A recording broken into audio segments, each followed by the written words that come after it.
Primeiramente, nós glorificamos a Deus, né? Agradecemos por mais esse dia que Deus nos concede, então, para nós, privilégio, né, de estar recebendo o Senhor mais um dia de vida, de respirar, de tudo que o Senhor está no controle sobre as nossas vidas, né? Toda a nossa dependência está nele. Nós somos privilegiados por tudo isso e Ele nos trouxe aqui mais uma vez, estamos escutando a palavra dele, né? E nós vamos dar sequência ao estudo do Sermão do Monte ou Sermão da Montanha, que é os primeiros ensinamentos de Jesus para os seus discípulos. E nós hoje vamos ler, estudar em Mateus 5, a partir do verso 13.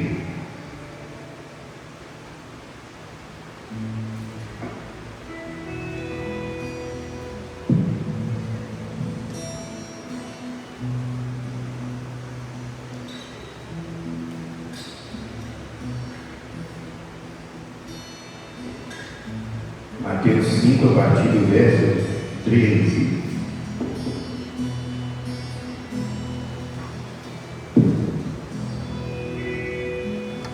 Diz assim a palavra do Senhor: vós sois o sal da terra. Ora, se o sal vier a ser insípido, como lhe restaurar o sabor? Para nada mais presta, senão para ser lançado fora, ser pisado pelos homens. Vós sois a luz do mundo. Não se pode esconder a cidade edificada sobre o monte, nem se acende uma candeia para colocá-la debaixo do alqueire, mas no velador, e alumia a todos os que encontraram na casa. Assim brilhe também a vossa luz diante dos homens, para que vejam as vossas boas obras e glorifiquem o vosso Pai que está no céu. Querido Pai querido, Deus de poder, nós te louvamos, te bendizemos, glorificamos o teu nome.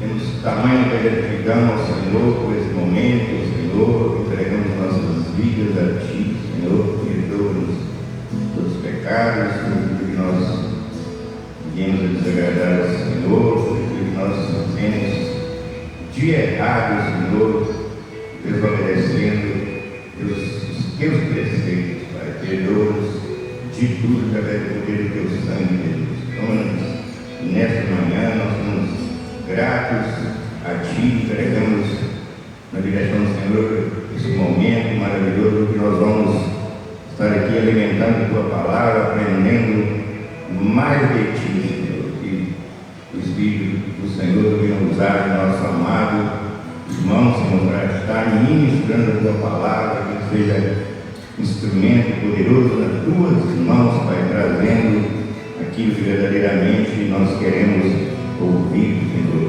E precisamos que a tua palavra, o alimento espiritual das nossas almas, Pai, que nossos corações estejam cativos ao Senhor, Pai, para receber tudo aquilo que o Senhor tem para nossas vidas. Nós entregamos não só esta manhã, mas todo o nosso dia nas mãos do Senhor, que seja guiado, dirigido, protegido e abençoado pelo Senhor. Nós de antemão damos graças por tudo, Pai, que o Senhor está fazendo e irá fazer por nossas vidas, pelo teu povo e a tua igreja. Nós te louvamos, te bendizemos, no nome de Jesus. Amém. Amém. Glória a Deus. Quem está feliz com Jesus? Amém. Glória a Deus. Mais uma manhã para a glória do Senhor. Nós estamos bem, estamos aqui para, em comunhão, aprender e louvar o Senhor. Quero que com muita alegria você louve com a gente. As promessas, as palavras do Senhor são eternas. Nós podemos confiar. Então precisamos andar firmes. Tenha isso sobre o seu coração. Em nome de Jesus.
Bom dia e a paz do Senhor Jesus, amém?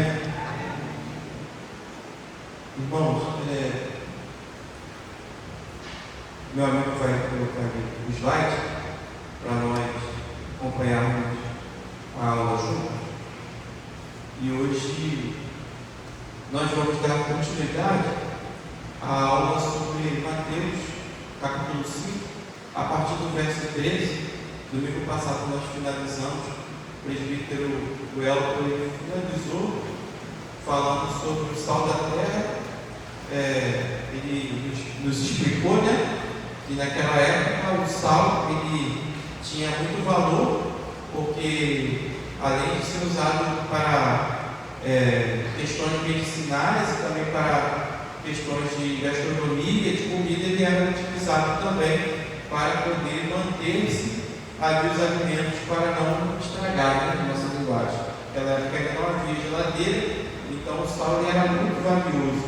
E ele falou que o sal que não prestava para nada também, que era o sal que Jesus havia usado em figura de linguagem, usado no chão para ser pisado. E aí o presbítero Elton nos disse que esse sal não tinha utilidade nenhuma, não tinha mais, não dava mais sabor, não dava mais tempero. Ele era usado para ser pisado, e Jesus ele deixa bem claro sobre isso, né? Esperar ele ligar ali. E para a gente dar uma introdução, para cooperar ainda mais com o que o presbítero Elton nos deixou, existe uma conexão, como Jesus fala, quando ele está falando nessa parte sobre sal e luz, ele não está falando de forma aleatória. A primeira coisa que nós precisamos sempre compreender quando nós lemos o Evangelho é que, diante de tudo, né, Jesus ele é Deus e homem, 100% Deus e 100% homem. Então ali Deus encarnado estava trazendo para nós a ampliação, os fundamentos reais do que nós deveríamos ter em mente e no nosso coração para segui-lo.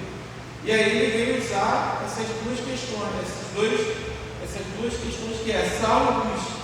Sal e luz não estavam ali separadamente, quando ele estava falando, não estava falando ali por acaso. Ele estava nos revelando ali, nos mostrando duas dimensões que existiriam na vida cristã. Porque o sal fala de influência interna, de caráter, de essência, daquilo que preserva a nossa espiritualidade e dá sentido, que é o que o sal faz. O sal que é posto numa comida, ninguém vai falar com minha esposa chega de cozinha. Ninguém nunca chegou e falou assim: nossa, que sal maravilhoso que você usou. Não, o sal ele não ganha centralidade no tempero, ele só coopera com aquilo que já tem nos alimentos. Então você sente o sabor com a carne, você no churrasco, você vai falar o quê? Nossa, que filé gostoso, nossa, que picanha maravilhosa. Ninguém nunca falou assim para o churrasqueiro: nossa, que sal é esse? Que sal maravilhoso. Ó, vou comprar um sal desse. A gente dá ênfase para aquilo que estamos nos alimentando. Então o sal tem esse sentido. O sal, nós somos sal não por mérito, não por religiosidade. Jesus está falando que nós precisávamos manter em nós a essência do Evangelho, de tudo que ele já tinha acabado de falar no monte. Então tudo que nós aplicamos em nosso coração, em nossa mente, em obediência a Cristo, vai trabalhando no nosso interior. Por isso que ele está falando de sal da terra. Agora o sal, quando perde essa sua função, o que ele é usado? Para ser pisado.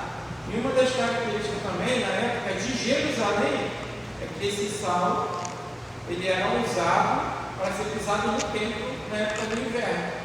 Então no inverno, em Jerusalém, principalmente no pátio do templo, ficava muito escorregadio. Esse sal que não tinha validade nenhuma, era jogado no chão do pátio para quê? Para não ficar escorregadio e as pessoas que iam ali, que eram muitas, não escorregassem e se machucassem. Não tinha utilidade realmente nenhuma. E quando ele fala de luz, ele está falando de uma influência externa. Então olha como que Jesus, extremamente inteligente, Deus e homem, ele vai completando tudo. Ele fala: é necessário termos uma essência interna, é importante não perder a essência do cristianismo em você, para que dentro de você seja desenvolvido a obediência ao Senhor, a transformação do nosso ser, de uma realidade pecaminosa para uma realidade santificada pelo Senhor. E aí agora ele fala de luz, que é a questão externa. E o que é a luz? É testemunho, visibilidade, aquilo que ilumina e revela o nosso Senhor e sua vontade. Então, antes de Deus nos chamar para brilhar como luz, Deus ele nos chama primeiro para nós não perdermos o sabor, não perdermos a essência daquilo que Cristo é em nós. E a partir dessa essência, ele nos usa para poder revelar o seu Evangelho, a glória devido ao seu nome. Então, para finalizar essa parte, o sal, ele atua de forma silenciosa, é visível, mas a luz ela não pode se esconder. Então, uma coisa completa a outra. Quem é transformado verdadeiramente pelo Evangelho é uma pessoa temperante, é uma pessoa que tem contentamento com o Senhor. E é uma pessoa obediente ao Evangelho de Cristo. Logo, essa pessoa se torna uma testemunha de Jesus, ela se torna luz. Amém, irmãos? E aí, eu vou pedir que você, vou precisar de água, por favor, mantenha sua Bíblia aberta. Nós vamos seguir a partir do capítulo 5, Mateus 5,14. Obrigado. Mateus 5,14.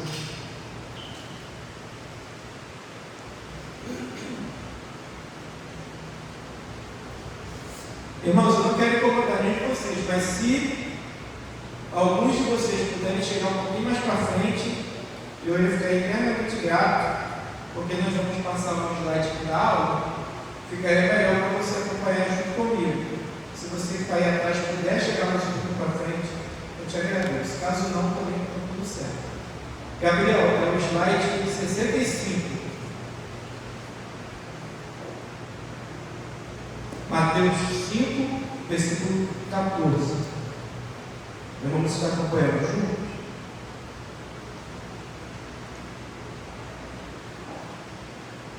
Mateus 5,14 diz assim: Vós sois a luz do mundo, não se pode esconder uma cidade situada sobre um monte, nem os que acendem uma candeia colocam debaixo de um cesto, mas no velador, e assim ilumina a todos que estão em casa. Assim resplandeça a vossa luz diante dos homens, para que vejam as vossas boas obras e glorifiquem o Pai que está no céu. Aqui Jesus usa a metáfora luz do mundo para ensinar que os cristãos devem ser um reflexo da luz divina, iluminando um mundo mergulhado em trevas espirituais.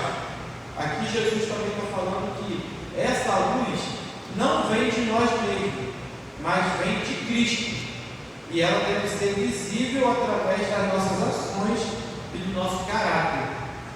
E aqui também nós vemos dois tipos de luz: a luz que se esconde e a que se coloca em local apropriado e ilumina todos. Então ele está falando aqui que essa luz que vem de Cristo em nós não pode ser escondida, que é o testemunho de Jesus. E aqui eu abro um parênteses para a gente pensar um pouco. É possível ter luz escondida? Sim. O que significa isso? Pessoas que não proclamam o Evangelho, pessoas que não dão testemunho verbal e público da nossa fé, pessoas que vivem a vida normal, levantam, vai trabalhar, vão para o trabalho, vai para a academia, faz o que tem que fazer, visita o parente, vem para o culto, volta para casa. Tem um vizinho que não é crente, tem um parente que não é cristão, tem um colega de trabalho que não serve o Senhor e numa oportunidade não fala do Senhor, não fala do Evangelho, tem uma personalidade moral ok, indiscutível, moralmente dá até testemunho, mas publicamente, verbalmente, não proclama o Evangelho nos momentos que é oportuno. E o apóstolo Paulo fala para nós pregarmos a tempo e fora de tempo. Então, esse tipo de crente cristão é a luz que está sendo escondida. Como eu disse, Jesus não estava batendo papo aleatório.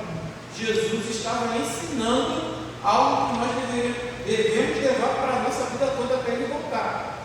Porque aqui ele está redefinindo tudo que nós precisamos ter para poder seguir. Então é possível que eu esteja escondendo a luz quando eu não falo do Evangelho nos momentos que eu tenho oportunidade. Quando eu estou no encontro de família e eu não prego o Evangelho. Quando eu estou no trabalho e eu estou percebendo que meu colega não está bem, ou há uma oportunidade de eu falar do Senhor e eu não falo. Quando eu passo pelo meu vizinho, dou bom dia para ele, mas nunca tive a sensibilidade de repente falar, poxa, qualquer dia desse vamos tomar um café, vamos falar do Senhor. Essa é a luz que ele está falando aqui, que Jesus está falando, é a luz que está sendo escondida. E quantas vezes, irmãos, nós estamos sendo essa luz? Mas ele fala também da luz que ilumina todos. E essa luz, como nós temos aqui, não é uma luz nossa, não é mérito, é a luz que vem de Cristo. Então, quando nós testemunhamos Cristo, quando Cristo está trabalhando o nosso ser, nos transformando gradativamente, e nós damos testemunho dele, essa luz ilumina aos que estão à nossa volta. Então não se trata apenas de ter uma postura moral excelente, irmão. Se trata de dar testemunho público e verbal de quem Jesus é. Amém? Pode falar, irmão.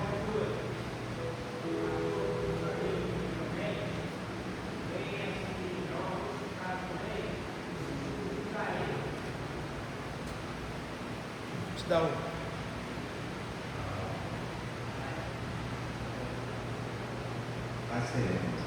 Eu acho que o cristianismo também, ele veio para ser diferente do judaísmo, né? O judaísmo só era para o povo de Israel. O cristianismo veio também com a proposta de encontrar todo mundo, você pegar todo mundo. Correto. Aqui Jesus não está enfatizando a prática do judaísmo. Aqui Jesus está dando uma lei mundial, uma lei para todo aquele que crê e segue. Não tem mais a ver com o judaísmo. Vou abrir um parênteses para cooperar até que o irmão falou.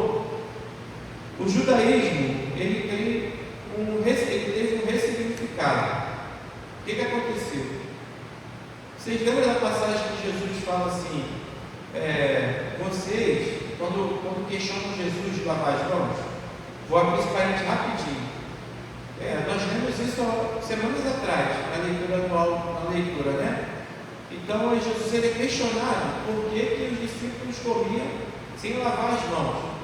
E aí eles falam assim, os fariseus falam, vocês estão indo contra a nossa tradição, e eles estão pecando, porque eles estão comendo sem lavar as mãos. Se você for ler Êxodo, quando fala de lavar as mãos, eu não vou abrir aqui, senão eu vou ter que procurar, mas depois eu posso até passar para quem tiver dúvida. Lá em Êxodo, quando Moisés fala sobre comida e bebida, não tem nada escrito sobre ser pecado comer sem lavar a mão. Não tem. A única coisa que tem na Bíblia, nas leis, é se alguém estivesse impuro referente às práticas cerimoniais. Era uma lei sacerdotal. A única coisa que tem, que Moisés fala sobre se lavar para poder fazer os atos, é sobre os atos cerimoniais no tabernáculo. Se o sacerdote estivesse impuro, antes de servir no tabernáculo, ele tinha que se lavar. Se ele fosse sem se lavar, ele estava cerimonialmente impuro e estava pecando. Isso é o que está na lei de Moisés. Ok? Quando teve o primeiro exílio babilônico, os principais e renomados rabinos foram para a Babilônia, eu me aprecio pessoal que eles estavam tão à toa, e tão tristes, sem nada de fazer, mas historicamente é verdade, que eles simplesmente começaram a estudar, assim como Daniel estudava, esses rabinos também estudavam lá. E eles estudavam o quê? As leis de Moisés, todas as leis. E eles estudavam, e eles discutiam, e eles debatiam. Eu estou falando de rabinos respeitados que foram levados como cativos para a Babilônia. Eles estavam na Babilônia como cativos e lá eles continuaram estudando a lei do Senhor e eles começaram a dar ressignificado para essa lei. Foram se passando anos e anos e anos, esse tempo todo lá, eles fazendo isso, eles deram ressignificado para essa lei que Moisés fala, da purificação sacerdotal, e ampliaram ela para tudo. Então, a partir de agora, qualquer pessoa vai comer tem que lavar a mão, se não é pecado. Eles ampliaram uma coisa que Deus falou, mas que não era para isso. Vocês estão entendendo? A partir daí, nós temos o Talmud, a partir daí nós temos a Cabala, a partir daí nós temos os livros judaicos que são ligados ao judaísmo. Estão entendendo, irmãos? Então, Jesus está aqui, para cooperar com o irmão, literalmente não trazendo um ensino judaizante. Tanto que o apóstolo Paulo, Pedro, quando vai à casa de Cornélio, que é questionado, eles trazem o quê? O Senhor me mandou ir lá. O Senhor nos direcionou, porque o Evangelho é para todos. Jesus, na sua caminhada missionária com os discípulos, em Mateus e Marcos, você vai ver isso também, você vê que ele vai em regiões especificamente gentílicas, que eram regiões que tinham várias religiões, que era uma região que era politeísta, tinha várias religiões, se deu vários deuses, e tinha as ideias filosóficas, religiosas, e o judaísmo querendo contrapor tudo e todos. Por isso que os fariseus eles batiam tanto de frente querendo brigar com todo mundo por conta disso. Então, o judaísmo ele foi ressignificado. Por isso que eles chegavam diante de Jesus querendo matá-lo de uma forma muito dura. Jesus fala para os jovens assim, fala para os fariseus, vocês estão indo contra a palavra do Senhor, porque vocês estão deixando de abençoar seus pais, falando que não pode abençoar para poder dar dinheiro ao templo. Era uma lei também que honrar pai e mãe. Só que eles ressignificaram dizendo que se você não tinha mais responsabilidade de ajudar pai e mãe, que primeiro você tinha que ofertar o templo. Jesus está falando isso para os fariseus. Vocês estão levando as pessoas a pecar contra os pais. Então, o judaísmo não é o que está sendo tratado aqui. O que está sendo tratado aqui de fato é o Evangelho do Senhor Jesus.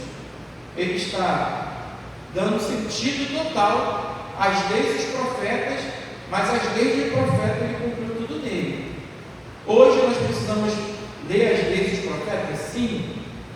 Mas hoje nós temos quem? Nós temos o Espírito Santo, que nos direciona ao arrependimento e ilumina nosso espírito e nossa mente a compreender as palavras de Jesus. Amém, irmãos? Alguém quer fazer algum comentário?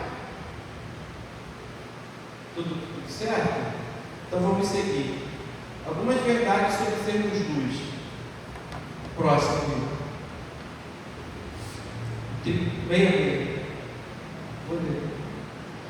A luz revela a verdade, assim como a luz dissipa a escuridão, os cristãos devem viver de maneira que exponha o erro e a injustiça ao redor. A luz guia como farol para os navegantes. Nossa vida deve apontar o caminho de Cristo. A luz não deve ser escondida. Jesus diz que ninguém acende uma lâmpada para colocá-la debaixo de um cesto. Nosso testemunho deve ser público e evidente. Boas obras glorificam a Deus. Nossa conduta deve ser tão digna em testemunho que leve outros a reconhecerem a glória de Deus. Pode partir para o próximo. Vamos refletir. Você não deve brilhar para ser uma estrela. Não deve brilhar para ser visto por homens, mas deve refletir o brilho da luz de Cristo através da sua vida para iluminar a vida dos que estão na escuridão. Onde as pessoas estão indo através da sua vida? Para nós pensarmos, irmãos. Ser luz do mundo exige compromisso, integridade e uma vida transformada. A verdadeira fé cristã não pode ser invisível ou passiva, mas deve brilhar para que o mundo veja Cristo através de nós. Então, o que Jesus está falando é: vocês precisam testemunhar quem eu sou, para que através de quem eu sou, o mundo possa glorificar a mim e meu Pai que está no céu. Próximo, Gabriel, por favor. E agora vamos ver aqui o seguinte. Pode passar o próximo, não estou ensinando. Obrigado. Vamos partir para o próximo. Conclusão. Isso. Pode ir para o próximo.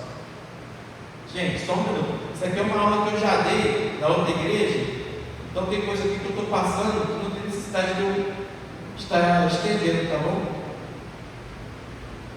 Vamos partir para o próximo, que é Mateus 5, 17 ao 20.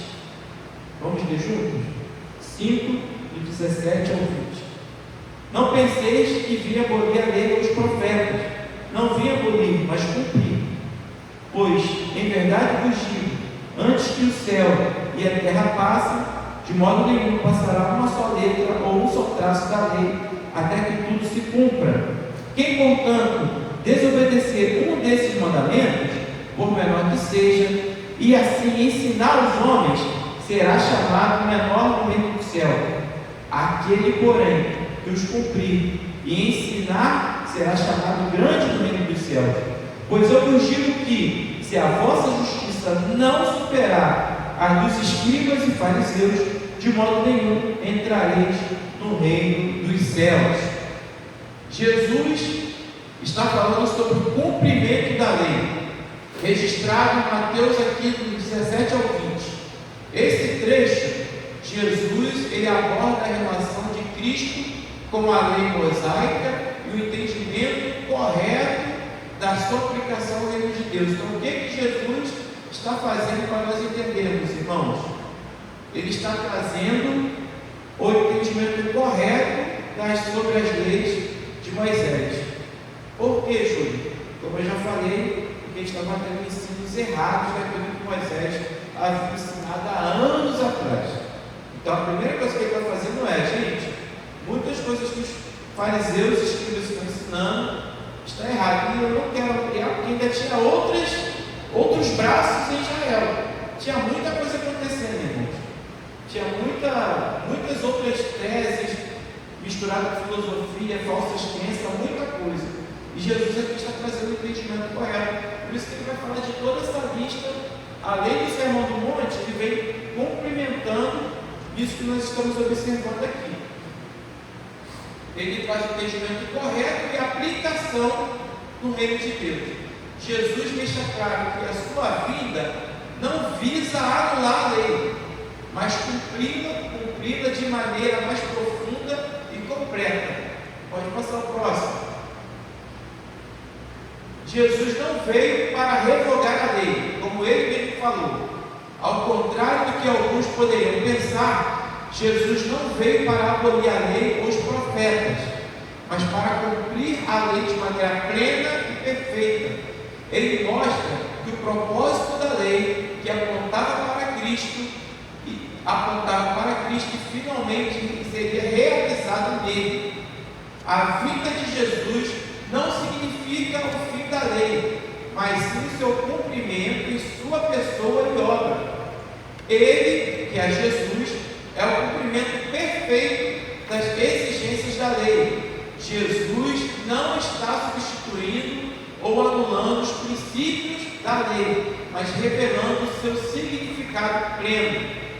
A permanência da lei. Jesus afirma que nenhum i ou um tio, que eram as menores letras e marcas da lei, passarão sem que tudo seja cumprido. Isso indica que a lei permanece em vigor, mas agora é cumprida em Cristo. Ou seja, o único capaz de cumprir toda a lei em si mesmo foi Jesus. 100% homem, 100% Deus, e como homem sem pecado algum. Nenhum homem, antes ou depois de Cristo, tem ou terá capacidade moral e intelectual de cumprir todas as leis. Não tem. Esteticamente, pode até demonstrar que sim. Internamente, que é o que Jesus está tratando aqui no Sermão do Monte, nunca. Porque o Espírito Santo de Deus tem nos conduzido a uma transformação, que é a obra da regeneração, da santificação, que é o que? Gradativo. O que Ele está fazendo em nós é uma obra gradativa, que se tornará plena quando Jesus voltar. Por isso que é importante nós observarmos a volta de Cristo. Aquilo que eu cometi de pecado há 10 anos atrás, eu não cometo hoje mais. Mas ainda assim, existem inclinações dentro do meu coração ao pecado. E aquilo que hoje para mim traz inclinação ao pecado, daqui a 5 anos, não deve ser mais algo que me atraia tanto ao pecado como hoje. Porque o Espírito Santo, por meio da palavra e da oração e da comunhão entre os irmãos, ele vai me conduzindo ao arrependimento. O arrependimento bíblico, doutrinário, é o que? Abandonar esse pecado. Então, lutando contra ele, fugindo dele, sendo transformado pelo Espírito Santo. Logo, 15 anos depois, aquilo que para mim era tentador ao extremo, hoje eu olho e consigo não ser tentado como eu era antes.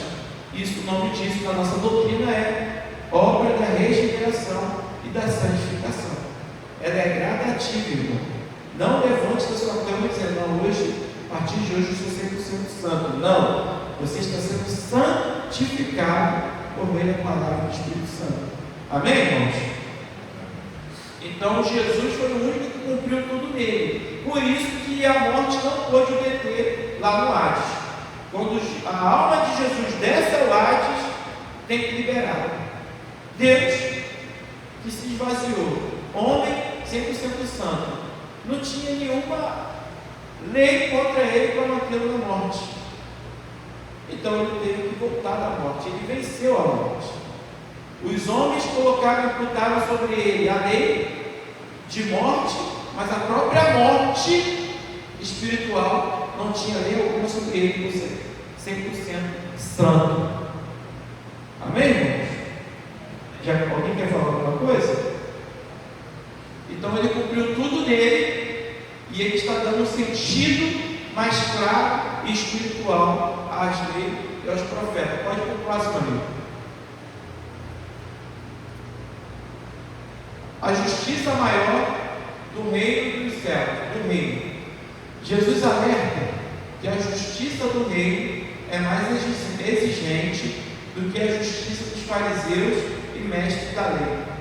Não se trata apenas de obedecer externamente à lei, mas de cumprir a intenção profunda de Deus, que é transformadora e interna.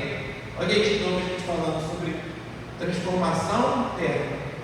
Jesus coloca como fundamental a necessidade de uma justiça superior para entrar no reino de Deus. Uma justiça que não se limita à simples observância da lei, mas que busca o cumprimento pleno da vontade de Deus em todos os aspectos da vida. Então, o que é observar as leis como um verdadeiro cristão? É observar se esforçando para obedecer, pedindo auxílio do Espírito Santo, e nisso ele vai nos conduzindo a essa obediência. O perigo da obediência superficial. A justiça dos fariseus, ela era superficial, focada em regras externas e na aparência, sem nenhum verdadeiro compromisso com a vontade de Deus. Essa obediência externa e superficial, apontando para o reino, de Deus, existe uma justiça interna que reflete o caráter de Cristo e está em harmonia com os princípios do Evangelho. A verdadeira justiça, ela é evidenciada pelo arrependimento, fé e amor a Deus e ao próximo. Então, uma obra externa, ela não nos qualifica como verdadeiro cristão.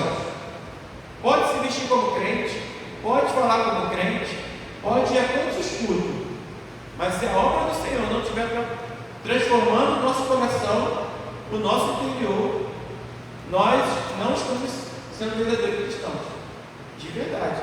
Ouso falar que nem convertidos ainda somos. Paul Washer, no seu livro O Evangelho de Deus versus o Evangelho dos Homens, ele fala que uma pessoa que se converteu ao Senhor, que entregou a vida a Jesus, que batizou nas águas, que vive a comunhão com a igreja, participante da ceia, e é 20 anos convertido, quando ele olha para 20 anos atrás, tem as mesmas atitudes hoje, de 20 anos atrás, pode virar para essa pessoa e falar: irmão, você não é convertido, arrependa-se e creia no Evangelho do Senhor. Que a obra do Evangelho, ela nos conduz ao arrependimento e à fé. Doutrinariamente, arrependimento e fé andam de mãos juntas. Então não adianta você só se arrepender e querer abandonar, você precisa ter fé. E a fé vem como, irmãos? Então o crente que não lê Bíblia, que não observa a lei do Senhor, e só quer viver uma vida moral, dificilmente ele realmente vai ser convertido. É possível, e eu sei que cada um de vocês deve conhecer, pessoas que moralmente são excelentes, mas que internamente são terrivelmente difíceis de conviver.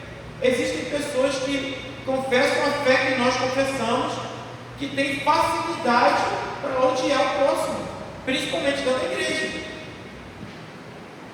E isso é um sinal de que não há arrependimento e fé na obra de Cristo. Isso é um sinal que a conversão não aconteceu. E Jesus está falando disso aqui. Ele está falando, não acompanha os fariseus, ele não está jogando piada, ele está sendo direto, ele está apontando. Se você ler aí, você vai ver, ele está apontando: olhem os fariseus, não seja como eles. Eles são respeitados, irmãos. E assim, fariseu é respeitado, tá? Hoje em dia, a galera que não se informa, às vezes quer até falar, desrespeitar, os fariseus. Existe uma coisa de falar a verdade, existe outra coisa de respeitar. Os fariseus, eles eram extremamente respeitados na época de Jesus, tanto que eles influenciaram o povo, era na vontade de Deus, mas eles influenciavam a muitos contra Cristo. Você lembra da passagem que nós lemos em Mateus, que Jesus está conversando com os discípulos, quebrando o pau com o discípulo, e no final do quebra-pau fala assim: e a partir dessa conversa muitos os abandonaram? Você lembra disso? Então, é por que esses abandonaram Jesus? Porque eles ouviam os zuzu dos fariseus. Pô, mas os fariseus estão falando que isso que ele está falando é errado. Pô, mas os fariseus estão comentando que ele disse que vai destruir o templo. Pô, tem um negócio da história, gente. Isso aí, falando meu linguajar carioca, tá? Poxa, isso aí tá maluco, meu irmão. Estou falando aí que se Jesus aí falou que nosso templo vai cair, cara, tá doido? Pode não, sou, igual os meninos falam. Gente, imagina, sabe o que ele está falando? É como se o pastor, não tem como comparar, ninguém é Jesus, né? É como se eu, de repente, ou o pastor Arlindo falasse de público que ele vai mandar demolir essa igreja aqui. Eu tenho certeza que muitos se arrancam os cabelos. Não, meu irmão. Imagina o pastor Arlindo chegar aqui no culto de domingo, que a igreja lotada, irmão. Eu já agendei amanhã, segunda-feira, 8 da manhã, está vindo o guindaste, eu vou demolir tudo. Acabou. A vida de Alcântara ia acabar. E isso aqui é mínimo, é nem 1% do que eles estavam sentindo quando Jesus virou para o discípulo e falou: isso aí será derrubado em 3 dias, se levantará. Jesus não falou do tempo, está bem claro na Bíblia. Jesus está falando dele, mas os discípulos interpretaram que ele está falando do tempo, e isso virou uma fofoca. Isso chegou aos fariseus, e os fariseus ficavam minando as pessoas. Ele encontrava um discípulo de Jesus e vocês estão seguindo aquele cara ainda? Gente, isso aí vai dar ruim para vocês, hein? Vocês param de seguir esse cara, volta para o templo. Ele já foi numa sinagoga, já não arrumou problema, tentaram apedrejar ele. Parece que eles ficavam falando: os discípulos dele como se lavar a mão, vocês estão em pecado. Ele está curando no sábado, está desobedecendo ao nosso Deus, está tudo errado isso aí. E aí, você está entendendo? Então Jesus, ele está trazendo uma aplicação interna. Por quê? A influência dos fariseus trabalhava onde nas pessoas? Aqui, na mente e no coração. Eles pensavam sobre o que os fariseus falavam e se comportavam a partir daí. Aí quando Jesus foi um pouco mais duro, a Bíblia fala que aconteceu. E muitos discípulos muitos abandonaram, vou embora, vou voltar para a religião, porque esse profeta está falando aí é pesado demais. Entende, irmãos? Amém, irmãos? Está dando para entender? Glória a Deus. Então ele está falando sobre uma fé verdadeira, que tem uma verdadeira justiça em nós. Ela vai ser evidenciada pela nossa postura de arrependimento, que é abandonar pecado, que é confessar pecado, que é viver em comunhão com os outros, que é buscar ajuda. Irmãos, não deixe, falando sobre essa parte de arrependimento, não deixe de buscar ajuda, não deixe de buscar conversar, confessar pecado aqui no coração com o irmão de confiança, de intimidade. Não é para todo mundo, porque essas são as práticas de uma vida de arrependimento. Abandone aquilo que te traz tentação, aquilo que te faz pecar, abandone. Tenha fé. Como que você vai fortalecer sua fé, irmãos? É por meio da palavra de Deus. A fé vem pelo ouvir a palavra de Deus até o firme fundamento. Tenha amor a Deus em primeiro lugar. Ame a si mesmo também e ame ao próximo. Você só vai dar para o próximo aquilo que você consegue dar a si mesmo. Então o amor que você dá a Deus, o amor que você dá a si mesmo, vai ser o amor que você vai conseguir dar para o próximo. Se ame, irmão. Tenha uma vida saudável. Busque ao Senhor fervorosamente e verdadeiramente. Abandone qualquer prática religiosa. Vamos para o próximo, por favor. Para a nossa reflexão, Jesus não veio destruir a lei, mas cumpri-la plenamente. Ele revela que a verdadeira justiça que Deus existe vai além da obediência exterior. Ela é uma justiça que surge do nosso coração, transformada pela graça de Deus e pela obra de Cristo. A lei não é anulada, mas cumprida em Cristo. E todos que seguem Jesus devem buscar cumprir a lei com verdadeira obediência e fé. Próximo, por favor. Vamos partir agora do versículo 21 ao 26, por gentileza. Pode acompanhar comigo aí. Ouvistes o que foi dito aos antigos? Não matarás. Quem matar estará sujeito a julgamento. Eu, porém, vos digo que todo aquele que se irá contra seu irmão será passível de julgamento. Quem o chamar de insensato será réu diante do tribunal, e quem o chamar de tolo será réu do fogo do inferno.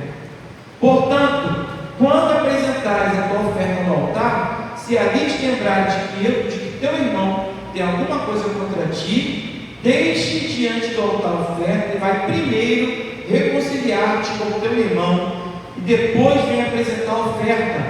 Entra logo em acordo com o teu adversário, enquanto estás com ele a caminho do tribunal, para que ele não te entregue ao juiz, e o juiz ao guarda, e sejas lançado na prisão. Em verdade te digo, de maneira nenhuma sairás dali, enquanto não pagares o último centavo.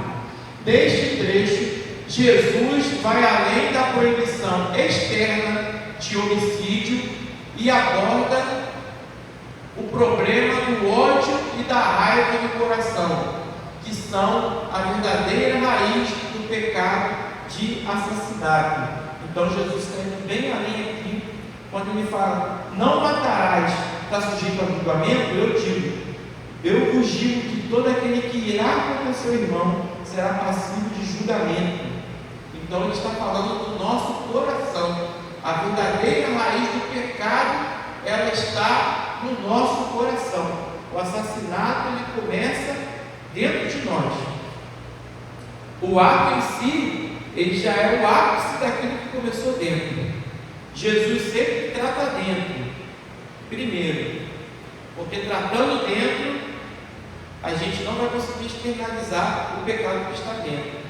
Então ele está falando aqui, irmão, não se ire com o seu irmão, não tenha ódio, resolva rápido o teu problema. Pode passar para o próximo. Jesus começa citando o mandamento de Moisés, não matarás, que está lá em Êxodo 20:13, mas vai além do entendimento superficial. Ele diz que qualquer ira ou ódio passiva de julgamento. Então, irmão, está com raiva do irmão, chateado, chegou a irar-se, chegou a ter ódio, começou a ficar chateado, já procura o irmão para resolver. O assassinato começa no coração. Raiva, rancor, desejo de vingança são formas de homicídio espiritual, pois refletem uma atitude de desprezo e aversão que contradiz o amor de Cristo. A raiz do assassinato não está apenas na ação externa, mas na atitude interna de hostilidade que é condenada por Deus. Jesus intensifica a proibição do assassinato a declarar que até mesmo o ódio e a ira contra os outros nos tornam culpados diante de Deus. Então, está chateadinho com o irmão, você está pecando. O irmão fez uma coisa, a gente já conversou, já resolveu, mas chegou na igreja, olha para o irmão, sentiu aquele sentimento de aversão no coração, vai resolver, porque diante de Deus, nosso Deus deixou para a gente, você está pecando, eu estou pecando, precisamos resolver. E ele fala assim, ó, resolve no meio do caminho, antes de chegar no tribunal, já tenta resolver. Ele fala de antecipação de resolução. Por quê? Onde se resolve o problema? No tribunal. Mas olha o que Jesus está falando, ó, no caminho. Já desenrola. Antecipa isso. Entendeu? O irmão falou um negócio. Já te subiu o ranço? Já vai falar com ele, irmão. Não gostei do que você falou, não, irmão. Em nome de Jesus, irmão. Aqui, ó. Babuí. Irmão, em nome de Jesus. Eu não gostei do que você falou. Vamos orar? Às vezes a pessoa nem falou para você, ou às vezes ela falou para você. Mas vamos entrar aqui na prática da comunhão, na aplicabilidade da vida. Se o irmão falou para você, e você chegou para ele com amor, com humildade, irmão, aquilo que você falou, eu não gostei, fiquei chateado, eu vou falar para você, eu estou com raiva de você. Verdade, olha aí, luz.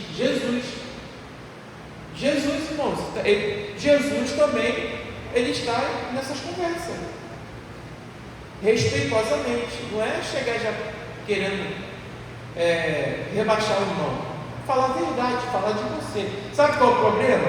Principalmente no nosso meio cristão, é que a gente vai chegar assim, ó, você foi grosso, você foi isso, você foi aquilo, você você falou uma coisa que eu não gostei, eu estou chateado, eu estou com raiva do que você falou, e eu acho que é para mim. Então vamos orar, vamos resolver isso.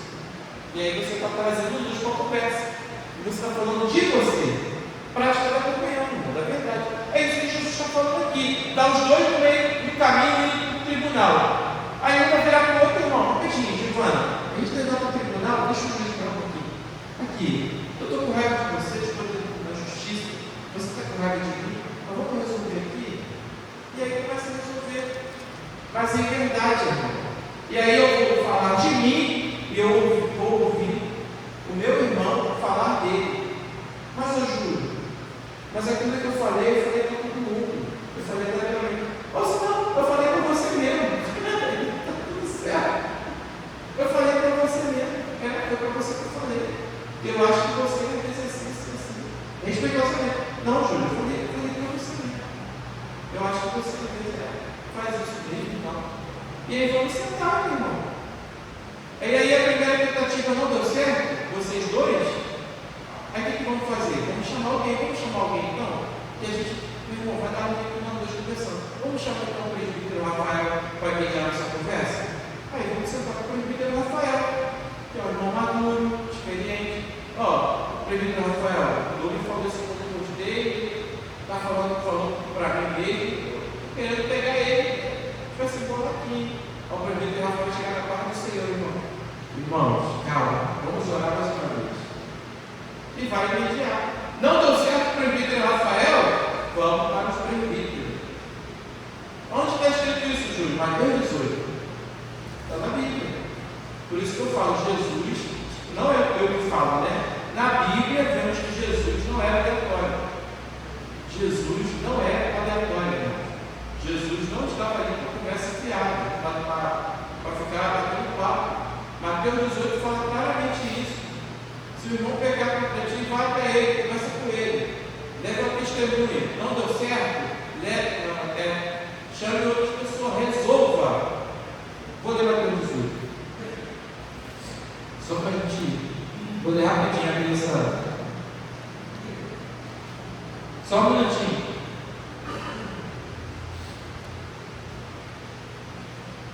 Olha só, Mateus 18, versículo 15. Jesus falando: se teu irmão pecar contra ti, a sós, você dá contra ti, ali a sós com ele e repreenda-o. Ó, Jesus fala: se o irmão pecar contra você, chama ele a sós e repreenda-o. Se ele te ouvir, você ganha teu irmão. Jesus falando. Aí ele fala assim: mas se ele não te ouvir, leva contigo mais um ou duas pessoas, para que toda palavra confirme pela boca das duas ou três testemunhas. Jesus ensinando para a gente como resolver esses problemas, para não gerar ódio no coração. Jesus já deu para a gente isso aqui. Aí ele fala assim: se ele se recusar a ouvi-las, diz à igreja, e se diz para a igreja, e se também recusar a ouvir a igreja, considere gentil publicano. Gentil publicano é o quê? É desfiado, irmão. É serol. Tchau. Você está desligado do corpo de Cristo. Se a gente seguir isso aqui, rapidinho, a gente vive a verdadeira comunhão e o verdadeiro relacionamento entre os irmãos. Então Jesus está deixando isso aqui. Aí ele, lá antes ele fala o quê? Que aqui já está em 18. Mas no 5 ele está falando o quê? Se você se irar ou tiver raiva, você está pecando. E aqui ele está mostrando a aplicabilidade, irmão. Como evitar de eu ficar ressentido com o meu irmão? É quando o meu irmão fizer algo, você já chamar ele para resolver. Simples. Falou alguma coisa contigo na escola dominical, no culto domingo à noite, irmão, nem compra cantina. Irmão, vamos lá na minha casa. Irmão, vamos sentar ali em cima ali, vamos conversar. Pau quebrou? Não deu bom? Chama 1 ou 2. Não deu bom também? Chama o pastor e os presbíteros. Não resolveu? Irmão, e aí? Não, ainda estou com raiva do dobro. Não vai dar certo não. Os dois, disciplina, aquele abraço. Pode assistir o culto, pode virtuar, ceia você não toma. E nem participa do departamento. Acabou. E aí, até a hora que eles abriram o coração, o Espírito Santo quebrou o coração deles. Agora, o que é inadmissível é o que nós vivemos hoje, na igreja mundial. Irmãos que não gostam de irmãos, tomam ceia. Olha o nível de pecado que nós temos, irmãos. Não estou falando aqui não, estou falando do mundial. Olha o nível que nós estamos chegando contra uma coisa que Jesus ensinou. Esse é o nosso nível. Nós somos capazes de tomar ceia uma vez por mês e não gostar do irmão que congrega com a gente. Nós temos essa capacidade. E nós precisamos resolver isso. A igreja do mundo precisa resolver isso. Rede social, deixa isso pior ainda. Internet. Os que se dizem irmãos, tentando acabar um com a raça do outro. Gente, o nível de irmãos que falam mal um do outro nas redes sociais só mostra que isso aqui, a palavra de Jesus, perdeu o valor. Por conta de seguidor e curtida, a gente está indo para o que Jesus ensinou. Estamos tornando público problemas que eram para ser resolvidos internamente. Vocês estão entendendo a gravidade que é não obedecer o que Jesus ensinou? E que Jesus já antecipou tudo para a gente viver de forma resolvida e saudável? Estão entendendo, irmão? Ou eu estou exagerando? Pode falar, irmão.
ser relacional, quando nós olhamos para a Trindade, Pai, Espírito, Filho e Espírito Santo, nós já vemos a proposta relacional de Deus.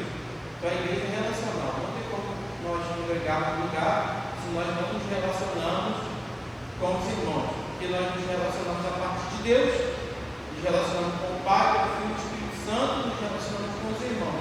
Então Jesus, no Sermão do Monte, a gente vê muitos ensinos de cunhos relacionais. E amar a Deus e ao próximo como a mim mesmo, realmente é a lei mais importante. Ok. Sobre a questão que o senhor trouxe do Carlito, aí eu aconselho o Senhor a ter calma. Porque nós somos uma congregação de mais de 100 pessoas. Pode acontecer que talvez ele esteja ao Senhor com informação, mas com certeza absoluta, desamparado, o presbítero Carlito não está. E isso aí, eu tenho certeza absoluta por estar conhecendo a congregação aqui como eu estou conhecendo. Se um ou outro talvez não o visitou, vou falar de mim. Eu estou desde segunda-feira para mandar um WhatsApp para ele, para ligar para ele, eu não consegui. Comentei com o Douglas está aqui ontem, no trabalho. Falei, Douglas, eu estava lavando o banheiro lá da empresa. Eu falei, cara, estou desde segunda para ligar para o Carlinhos, não consegui. Eu falei. Eu poderia ter ligado para ele. Eu estou falando de 7 dias, mas eu não consegui. Por causa da minha demanda. Minha semana foi extremamente exaustiva. Eu fui dormir 3 horas da manhã, porque eu trabalhei até tarde na nossa empresa. Depois eu revisei a aula e fui dormir 3 horas da manhã, para levantar às 7h30 e preparar ele para cá. Aí eu estou me justificando. Eu não liguei para ele, nem fui visitá-lo. Mas eu também não vou me pesar que eu estou pecando. Por quê? Porque eu amo o Carlinhos. E só de ter pensado em falar com ele, só de ter lembrado de ter orado por ele, eu fiz a minha parte de onde me coube. Falei. Porque, gente, pelo amor de Deus, 20 minutos, 10 minutos para ligar para ele em 7 dias eu conseguiria, mas eu não consegui. Entendeu? Mas isso quer dizer que a igreja, que eu não estou sendo igreja, que eu não estou sendo irmão? Claro que não, irmão, porque senão a gente vai ir para um buraco muito fundo de culpa. E aí a gente vai se culpar por não ter feito o mínimo e vai culpar com muita facilidade o próximo por não ter feito o mínimo e vai culpar o todo por não ter feito o máximo. O senhor está entendendo o que eu estou falando? Eu estou só contrapondo, estou te dando um conselho. Por quê? Porque é fato que alguém no nosso corpo de 108 ligou, foi lá visitar e falou com ele, mas não dá para todo mundo. E eu acho que se todo mundo quisesse ter feito isso também, ia atrapalhar a recuperação dele. Está entendendo? Nós precisamos, às vezes, só ter equilíbrio. Não deu para eu ir, mas algum não foi. O senhor falando isso também nos ajudou. Porque quando eu sair daqui, eu vou ligar para ele. Vou arrumar uma forma amanhã de visitá-lo. Para quê? Para que isso, para mim, seja um alerta, entendeu? O que o senhor falou veio para mim, e eu recebo e te agradeço, mas a gente não pode generalizar. Porque quando a gente generaliza, nós estamos indo para um extremo muito perigoso, que pode afetar até a nossa fé, o nosso ânimo de servir ao Senhor. O senhor entendeu? Eu falei?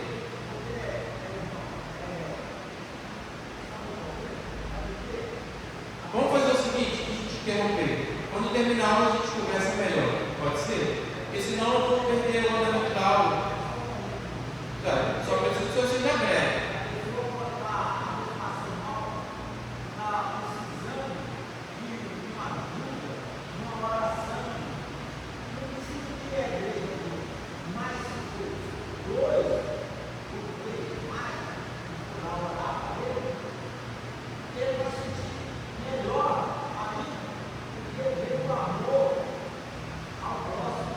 Sim.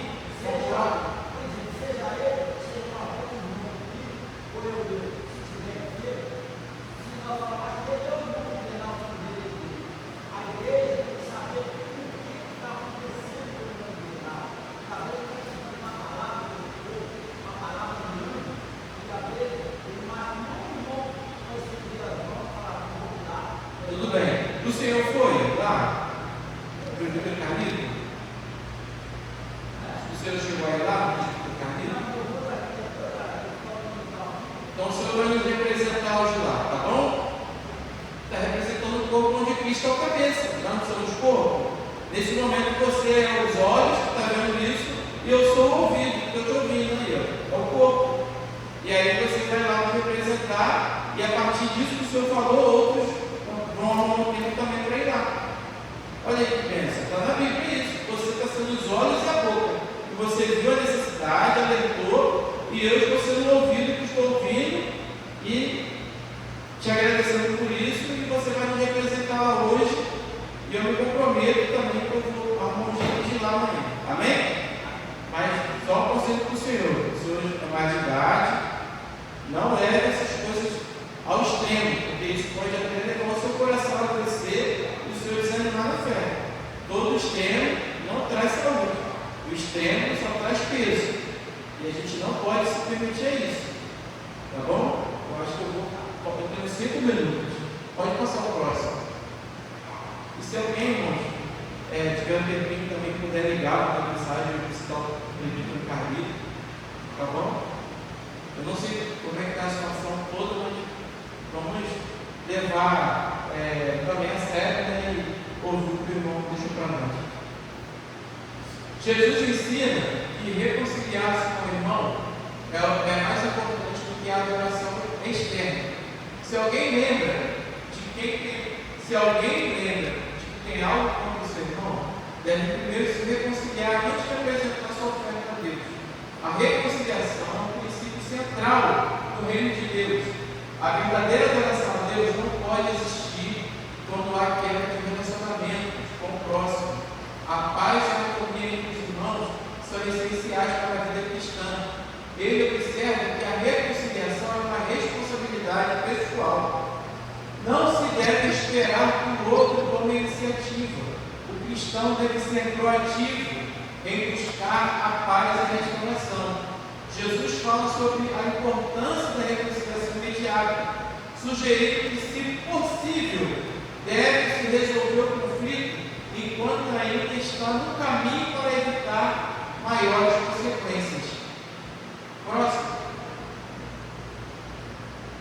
E aí nós vamos finalizar em 4 minutos, só essa parte aqui, que é do 27 ao 30, quando ele fala sobre o adultério. Muitos já leram dessa passagem, eu não vou ler para não escrever.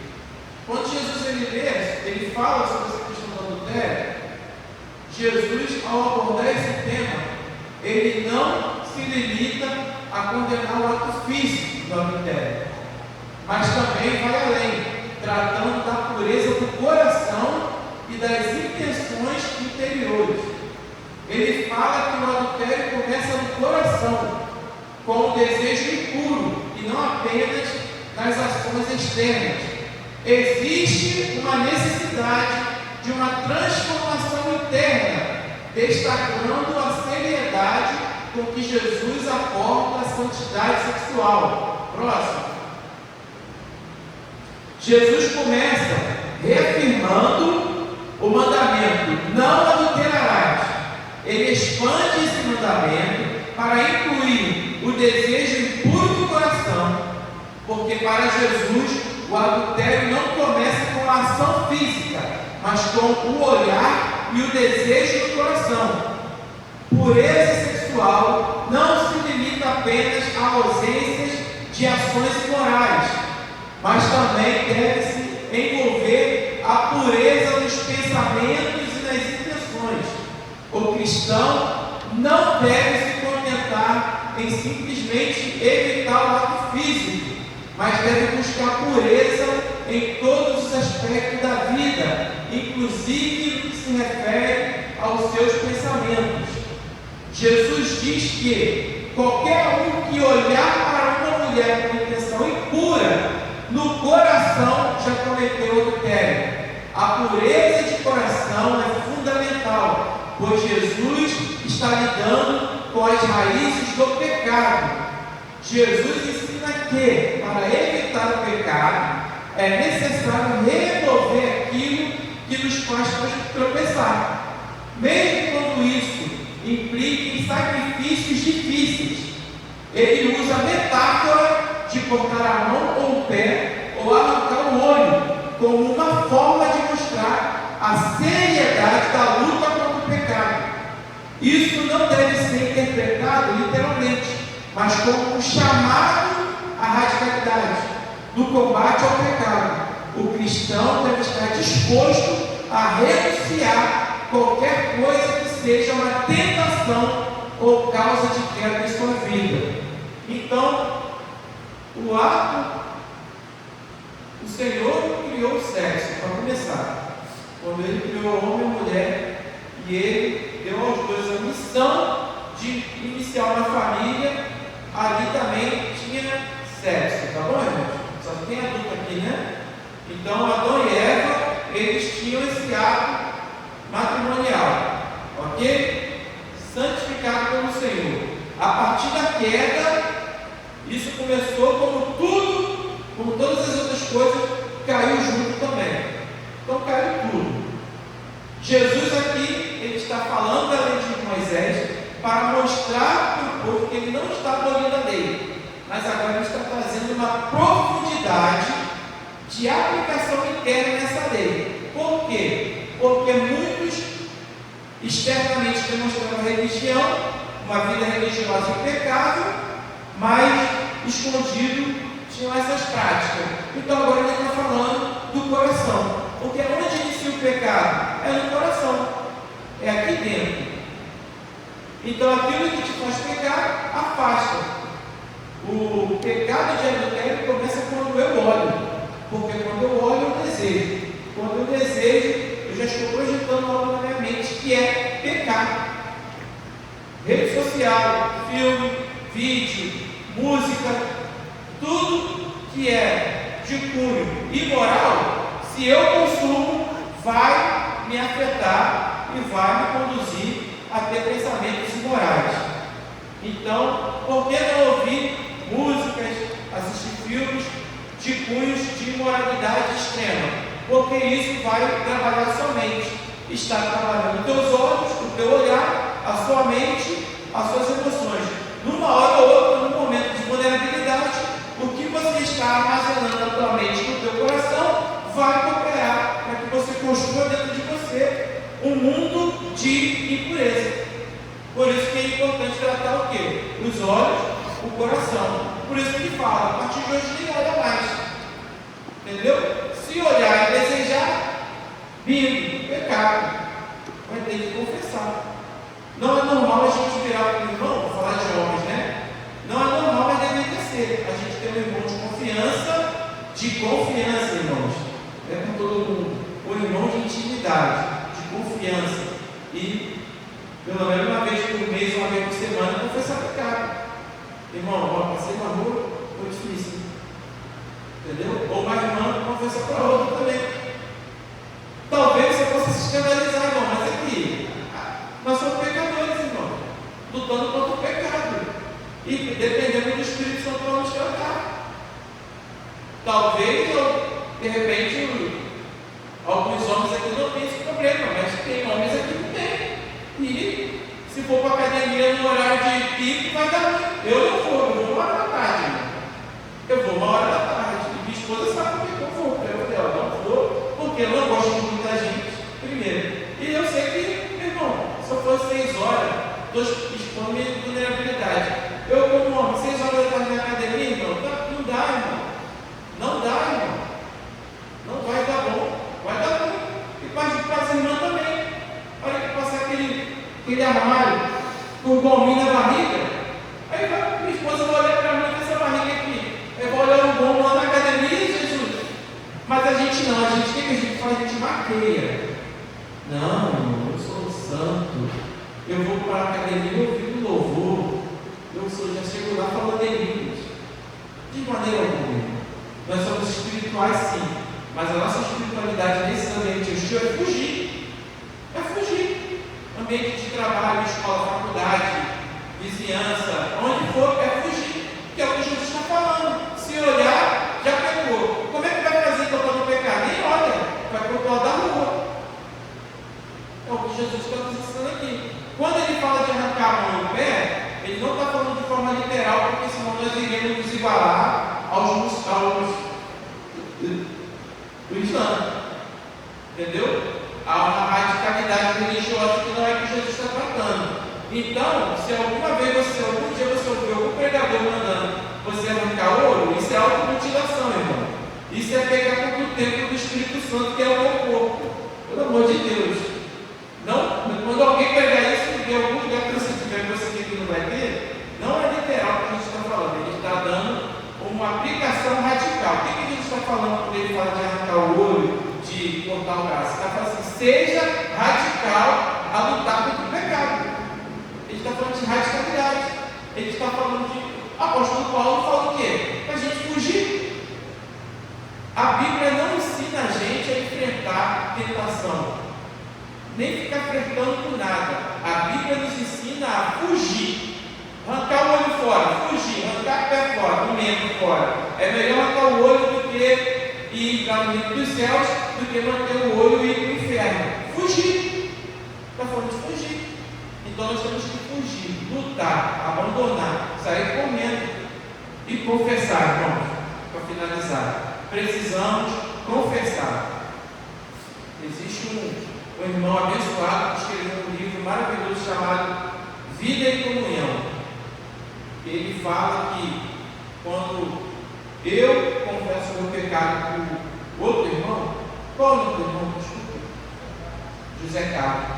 Quando eu confesso o pecado para o José Carlos, eu estou me identificando com a humildade de Cristo. Por quê? Porque quando eu falo assim, eu confessei para Deus, é muito fácil, irmão.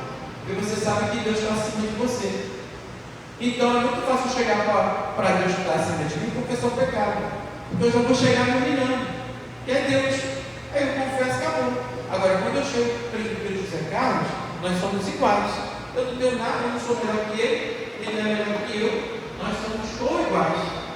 Então, a humilhação, a auto-humilhação que eu tenho que forçar meu coração para poder olhar nos olhos dele e pensar, pô, José Carlos, fui na academia ontem, meus olhos, ó. Está entendendo? Aí eu estou me identificando com Jesus. E aí ele vai, ô Julião, cara, você é perigoso, vamos orar. Aí ele vai corrigir, vai se formar, vai me aconselhar, busca um horário. Cuidado, rapaz, tá? Vamos orar. Aí ele também está se identificando com Cristo como quem? O Consolador, como o conselheiro, como alguém que está trazendo uma correção crítica. Isso eu estou falando de olhar, hein? E as outras coisas? Então nós estamos, nesse momento, nos identificando com Jesus. Cristo está nos fortalecendo nesse momento. Entendeu? Então você que está aqui até hoje, fala assim, não confessei para Deus, está resolvido. Não está não, irmão. Não está não. Porque se você semana passada fez confessou para Jesus e botou na cabeça que está resolvido, essa semana fez novamente, está resolvido não. Sabe por quê? Porque o constrangimento que o Espírito Santo traz quando eu confesso com o irmão é tão grande, a obra do Espírito Santo é tão grande, que aí esse constrangimento começa a trabalhar no meu coração. Cara, eu não posso fazer isso, porque eu estou entristecendo o Espírito Santo. Porque aquele constrangimento que eu senti foi tão grande que eu não quero. Esse constrangimento é a minha razão de falando, a minha consciência me falando, por meio do Espírito, que eu estou pecando contra Deus. Entendeu? Agora, quando eu falo, confessei do Senhor, oh Deus, eu fiz e acabou. Não, isso é religiosidade. Entendeu? É religião pura. Você falou e resolveu. Você falou, você ouviu, você se resolveu e amém. É religião. Não é espiritualidade, não é vida, não é sal, não é luz. E aí vai perdendo sabor. Vocês já viram pessoas que vão vivendo assim, de religião? Aí do nada acontece algo de ruim na vida dessa pessoa, daqui a pouco ela está fazendo tudo de errado. É o sabor, irmão. Não teve confissão, não teve arrependimento, não teve um irmão para aconselhar, para exortar. Foi perdendo sabor. E agora está sendo pisado pelos homens, como Jesus falou. Amém? Então, nós finalizamos aqui. O pastor falou que vai até 10 minutos, mas eu estendi. Peço perdão por estendi 9 minutos a mais. Mas é isso, irmãos. Obrigado pela paciência. Deus continue nos dando graça. Vou estar orando aqui, passando por aqui, tá bom? Senhor, obrigado por essa manhã. Obrigado, Senhor, por compreendermos um pouquinho mais da sua palavra e tudo que nós lemos e conversamos aqui venha gerar frutos em nós, Senhor. Frutos no nosso coração, que venha gerar frutos e fortalecer nosso espírito, nossa mente e nos conduzir para que verdadeiramente nós possamos nos tornar seus amigos, Senhor. Nos tornar companheiros do Espírito Santo, andando dia a dia com Ele, sendo criado e usado por Ele, Senhor. O Senhor deve nos ir para nossas casas, nos conduzindo com a sua potente mão, e que à noite o Senhor possa mais uma noite, Senhor, nos unir em espírito de repetido culto. O pregador, Senhor, que o Senhor use ele essa noite poderosamente para a glória do teu nome. Amém.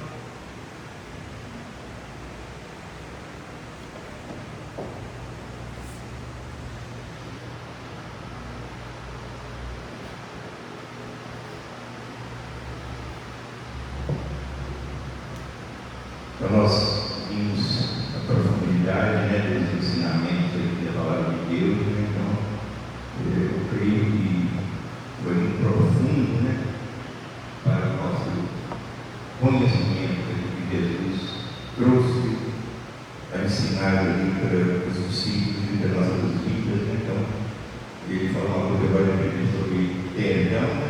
Fácil perde, eu falo, Deus me perdoa. Agora, o fato de chegar com um irmão que você expor aquilo que você fez, se trata de uma coisa de humilhar, né? Você se humilhar diante de Deus e expor você, né? Não é fácil eu me esconder, Deus me perdoa, tá? Acho muito profundo isso aí.